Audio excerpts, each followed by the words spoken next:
frightened, Maggie. I was not. Yes, you were. It was only an old gypsy woman, Maggie dear. But she smiled at me as if she knew me. How could she know, you silly? I didn't say she did. I said she looked as if she did. She waved too. I don't like those woods. It's called Red Deeps, where the gypsy woman was. But it's so green. And there's an old quarry somewhere in the forest. The stone is red. Not red like blood, more the colour of Bob Jakin's hair. Oh, Bob Jakin, he steals things and throws stones at sheep. He's wicked. So are you, Maggie Tulliver.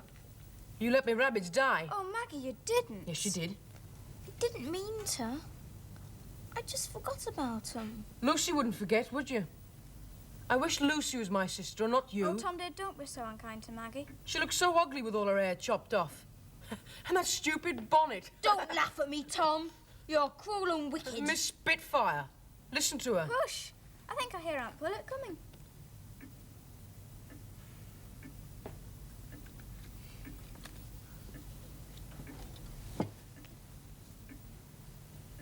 Why is everything so covered over in Aunt Pullet's house? Perhaps the furniture died. Oh, Tom, don't.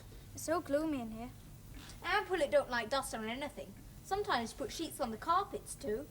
Once I had to wear towels around my shoes to keep the carpets clean. It's funeral shrouds. Tom!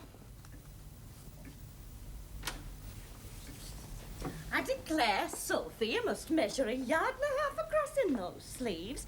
However do you fit through a carriage doorway? Upon my soul, Bessie, you do well to keep that child in a bonnet. Whatever did you have her hair cut? She looks a perfect fright. The naughty girl did it herself, sister.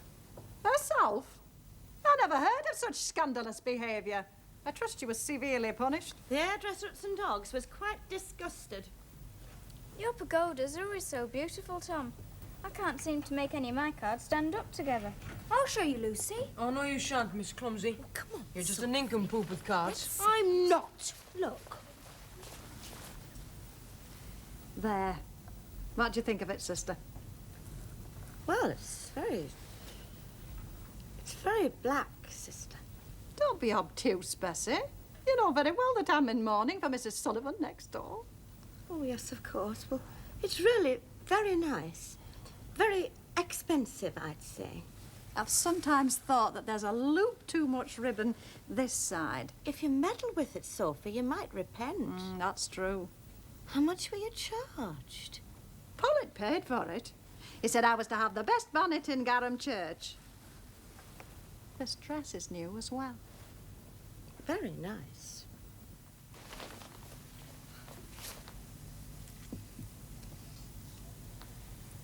Maggie, do look out. Oh, my God. Now see what you've done, stupid. I'm not stupid. It was your fault. Oh!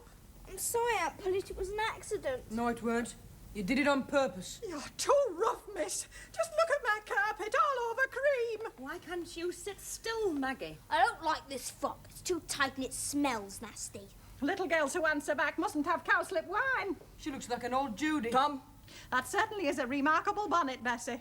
It has the general appearance of sage cheese garnished with lettuce. The little wretch jumped on it. Oh, it's a sin and a shame to buy you anything, Maggie Tulliver. You're a naughty, awkward child. Sister, I foresee nothing but misbehaviour while the children remain indoors. Might they play outside? Very well. You will not run after the peacock again, Tom. No, Aunt Pullet. Lucy, dear, be mindful of the mud. Yes, Aunt Pullet. You shall not go off the paved walks in the farm, Maggie. And if you wish to see the poultry fed, please stand... Well, that girl, Bessie, is too rude and too brown. Oh, she only seems brown, sister, when she's with her cousin. It's not good for Lucy's health to be so pale. It's not good for Maggie's health to be so brown. Tulliver says there's red wheat as well as white, and some like the dark grain best. I'm sorry for you, Bessie. Both your children are as contrary as their father.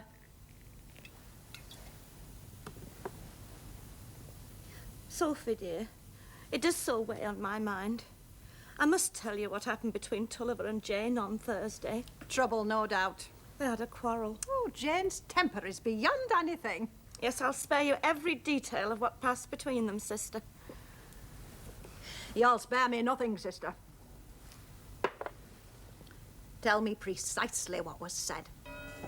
It pains me to see you Carrying on this way of a neighbour, Tulliver, Jane? I'd have hoped by now your anger would have died down enough for you to see just how stupid you'd been. I've been. Calling in that money when you'd no need to and causing all this bitter feeling in the family over a stupid little tiff. Sometimes I don't understand you at all, Mrs. G.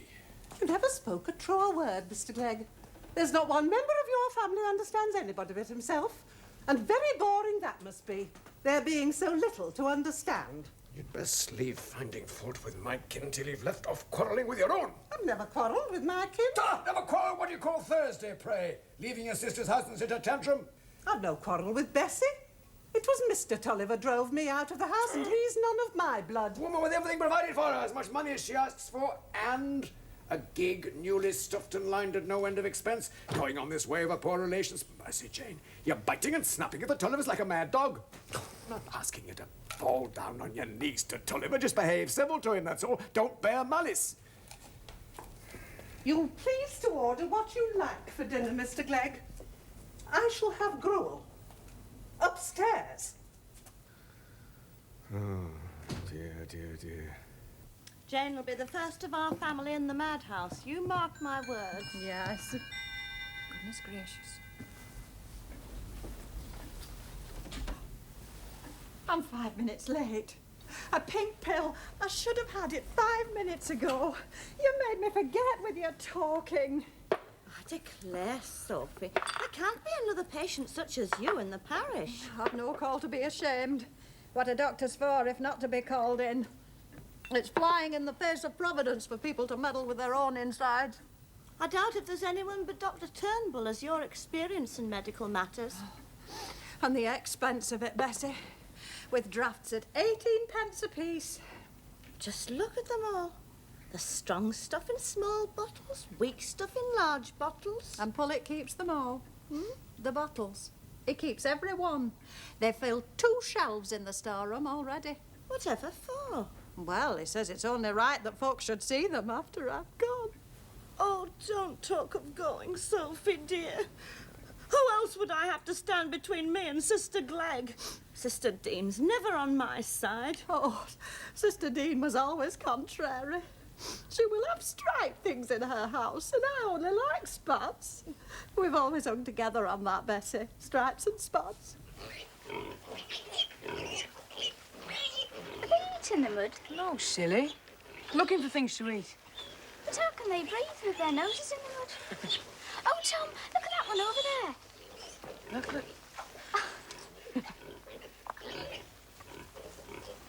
Oh, go away, Maggie. Nobody asked you to come. I want to see the pigs too. Well, you can't, because I'm showing Lucy. I shall. Go away. There, Maggie. Sophie, what am I to do? Sister Clegg leaving the house that way, just so weigh on my mind. Your husband should be ashamed of himself for speaking so rashly. Well, I know he's hasty, but what can I do? He's not a man to be dictated to, especially not by Jane. It'd be better if Jane would go to the doctor sometimes, instead of chewing turkey rhubarb whenever anything's the matter with her. Do go and see her, Sophie, dear. Persuade her to make it up with Tulliver. The right thing would be for Tulliver to go himself. If he's borrowed money from her, he shouldn't be above that. If I were to go down on my bare knees, he'd never humble himself to do that. You surely don't expect Jane to apologise. It's just that Tulliver owes her £500, and if she decided to call the money in now, we might have to mortgage the mill. Well, if he's nervous about his money, let him call in what his own sister owes him. Didn't you tell me that she and all her own children depended on him? Tulliver's ridden over to see Farmer Moss today, but even with that loan returned, there's still £200 to find. Tulliver's too given to go into law, Bessie. He makes away with his money on silly legal disputes. Won't you please help, sister dear? Please, Sophie? Well, I can't stand by and see you ruined. I'll drive to see Jane tomorrow, if you wish. Oh, thank you, sister. Well, come in, Sally. You can clear away the... Tom, what's the matter? If you please, Aunt Pullet. It's Lucy. Lord have mercy, Where is the child? Here.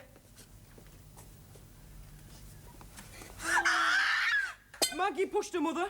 It's all her fault. Oh, Bessie, I feel faint. Oh, sit down, sister, do. Oh, keep her in the doorway, Yes, Bessie. Don't let her come under the carpet, whatever you do. Where's Maggie, Tom? Oh, she ran away. She said she'd never be back. Oh, you're a naughty boy to take the girls where there's dirt. You know that Maggie will get into mischief if there's mischief to be done. Stop! Oh, it's too great a weight to be sustained by a single mind. Now, don't cry, dear. We'll soon have you clean again. Where did Maggie run, Tom? Has she gone home? No, Mother. She ran towards the river, I believe. The river.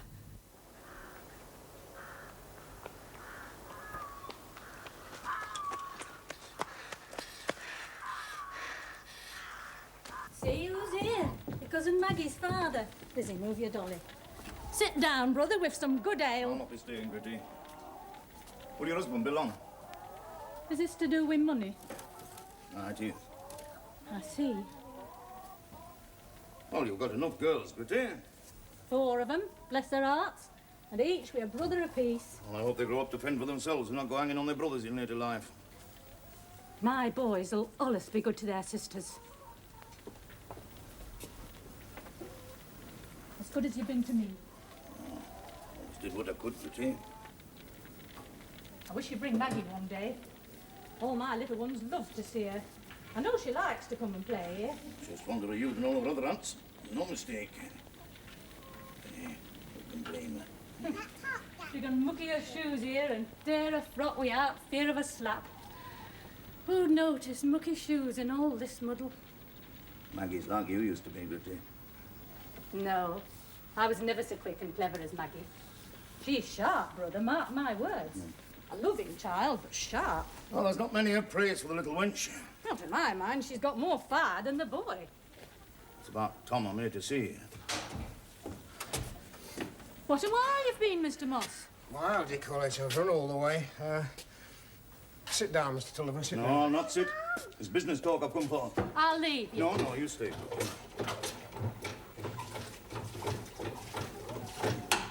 About Tom, did you say? I see you've got wheat again in the corner clothes. Right. It's poor-looking stuff, Moss. Never a bit of dressing on it. I warned you. Poor farmers like me must do as they can.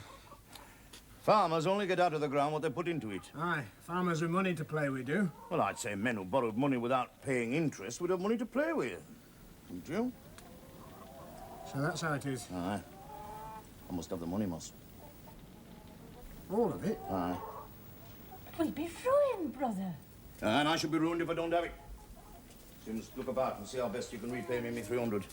Look, I know I'm behind with the interest, but I was unlucky with the wool last year, and what with the missus being laid up again and all, things have gone more awkward than usual. Some folks things will always go awkward for. I don't know what fault you got to find with me, Mr. Tulliver. I've done my best. An empty sack will never stand upright. You're unfair, brother. There's not a day labourer works harder than Moss. And what's the good of that? He'd no capital to put into this farm or the bit of money I gave you when you got married. You should never have got married, Gritty. I was against it from the start. Now look at you. You've crowned your mistake with 8 babbies. I'm sorry, sister. I have to do this. I must look to my own business and my own family. I can't be expected to provide money for everybody else as well as myself. What has this to do with Tom, brother? Tom is to leave the academy and go to a new school at 100 guineas a year. And on top of that, I've quarrelled with Mrs. Glegg and must pay her back the £500 I owe her. But we'd have to sell up and leave our home in order to pay you back. And I'd lose my house. I've had to mortgage the mill to pay the lawyers.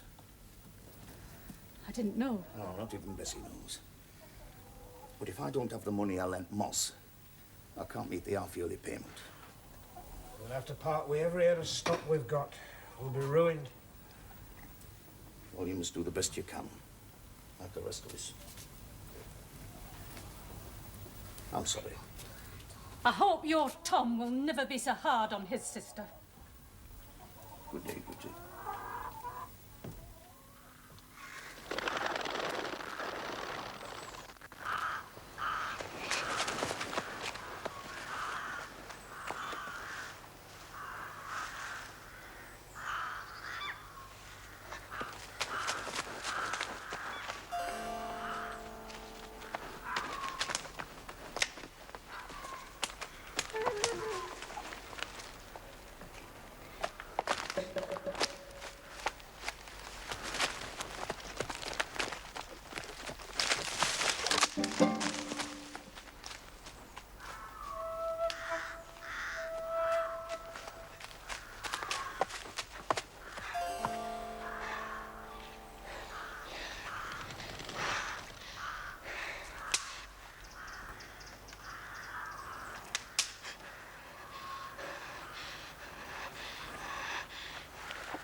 It's gone. Back to the field. I came back to tell you not to fret, Gritty. It came into my mind as I rode home that if I were hard on my only sister, it might tend somehow to make Tom hard on Maggie one day.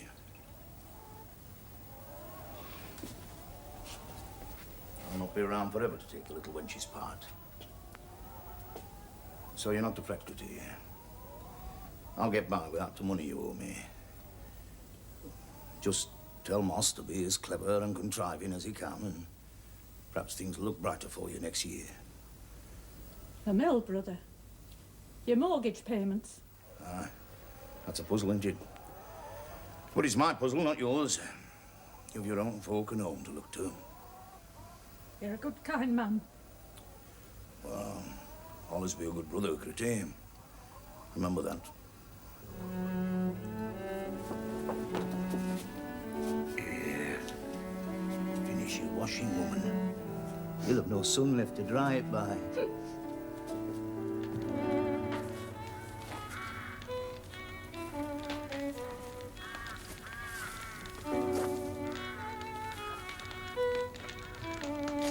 Well, sister, This little lady's come to stay with us. Haven't you, my dear? Yes, please. has she got a copper for a poor sick man, then?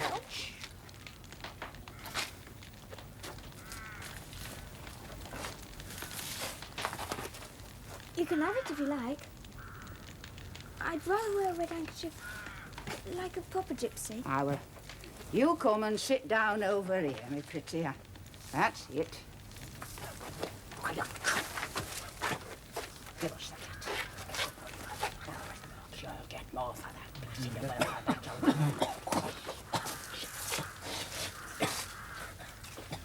Where does the Queen of the Gypsies live? I'm only thinking that she can't be a very good queen to let you live here instead of in a property. And you might be glad to choose another. If I was queen, I'd be nice to everybody and give them proper beds. So, you've come to stay with us, have you, my pretty? I've run away, you see, because I'm unhappy. I've come to live with you and teach you things. There's a clever little lady. You can... I came away in a hurry, so I haven't got my books with me. But I can tell you about geography if you like. Did you ever hear about Columbus? Is that where you live? Oh, no. Columbus is a man. He found half the world. But they treated him very badly and put chains on him. Come over here. Perhaps it's too long to tell you before tea. Oh, she's hungry, poor little lady. Find her something to eat, Mother. A little bread and treacle would you nicely, thank you. And some tea.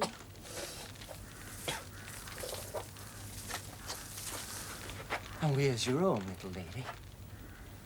My father's Mr. Tulliver, but we mustn't let him know where I am, or he'll come and fetch me. I live in Dorlcote Mill. A big mill, is it, my dear? A little way this side of St. Ogg's. That's it. Hmm. Nice bit of victual for you, my dear. Have you any treacle, please? No, treacle. No, no, fool! Are you going to murder me? You're going to murder me? Perhaps you could do it outside. Oh, cheerful to be murdered outside.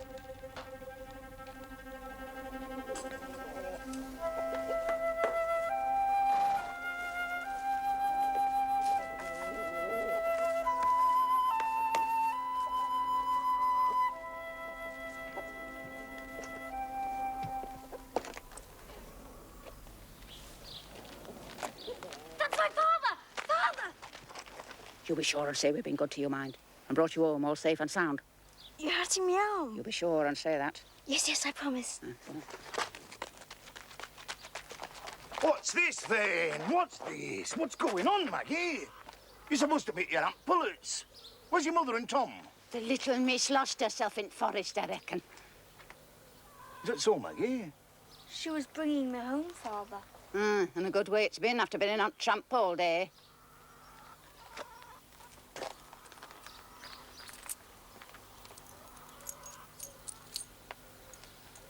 Yeah, thank you kindly, sir. Would your honour like your fortune told? I've got the scale. Oh, thank you, old woman. You've rendered me enough service bringing me little wench back. I'll do without your prophecies and palm reading. Ah. Goodbye, little lady.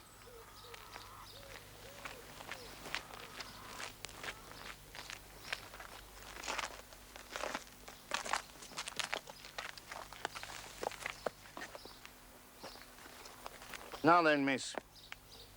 Just tell me how you came to be rambling through the forest on your own and losing yourself. I ran away, Father. From your Aunt Pullet? From Tom. He was so angry. I pushed poor Lucy in the mud and Tom hit me. And all the ants say I'm brown like a gypsy. So I ran away to be with them. Now listen, Maggie dear. You must promise me you'll never run away again. What would a father do without his little wench, eh? I promise, Father. I'll never, never leave her again. That's my little wench.